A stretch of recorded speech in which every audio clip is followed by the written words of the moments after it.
മംഗലാംകുന്ന് അയ്യപ്പന് വിട നൽകി നാട്. ചൊവ്വാഴ്ച വൈകുന്നേരത്തോടെ അയ്യപ്പനെ വാളയാർക്കാട്ടിൽ സംസ്കരിച്ചു.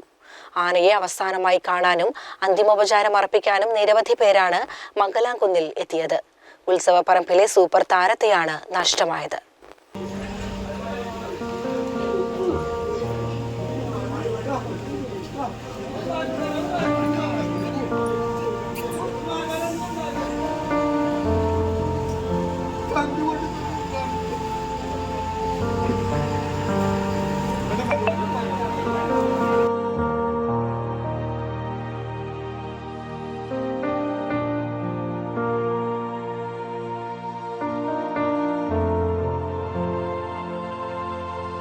മംഗലാംകുന്ന് ഗണപതി ചെരിഞ്ഞപ്പോൾ അയ്യപ്പൻ നൽകിയ പ്രണാമം കണ്ട് കണ്ണു നനയാത്ത ആനപ്രേമികൾ ഉണ്ടാവില്ല.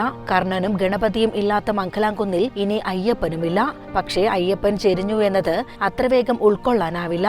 അത്രമേൽ ആനപ്രേമികളുടെ മനസ്സിൽ ആ മസ്തക പെരുമ പതിഞ്ഞ കിടപ്പുണ്ട്.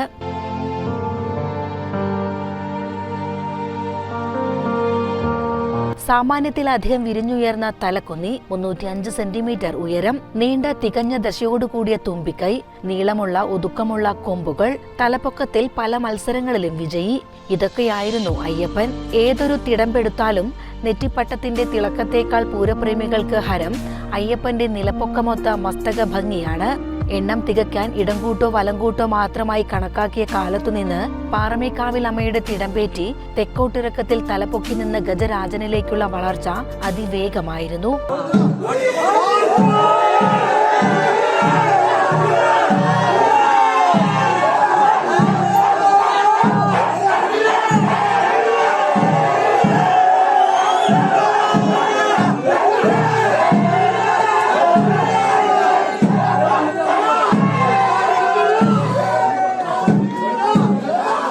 പാദരോഗങ്ങൾ അലട്ടുന്നതിനിടെ മദപ്പാട് വന്നപ്പോഴും എല്ലാം മാറി തിരിച്ചു വരുമെന്ന പ്രതീക്ഷയിലായിരുന്നു ആനപ്രേമികൾ.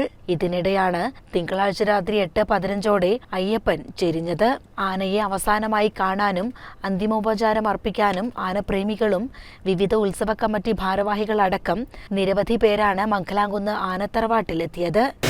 എല്ലാവരെയും കണ്ണീരിലാട്ടിക്കൊണ്ട് അയ്യപ്പൻ വിടവാങ്ങിയിരിക്കുകയാണ്.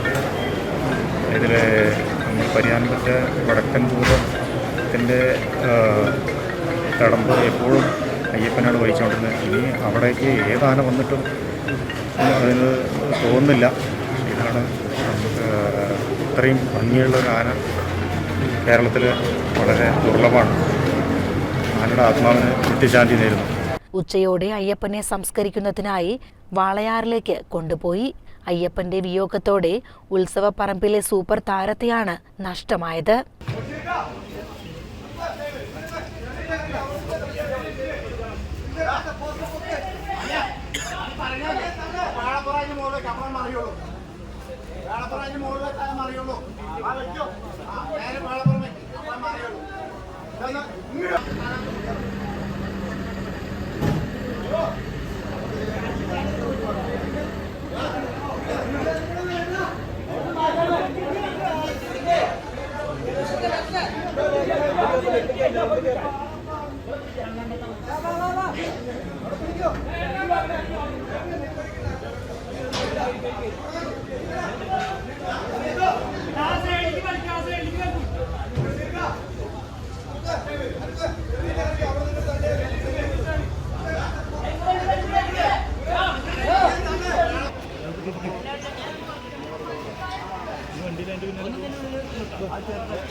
CCN കടമ്പഴിപ്പുറം.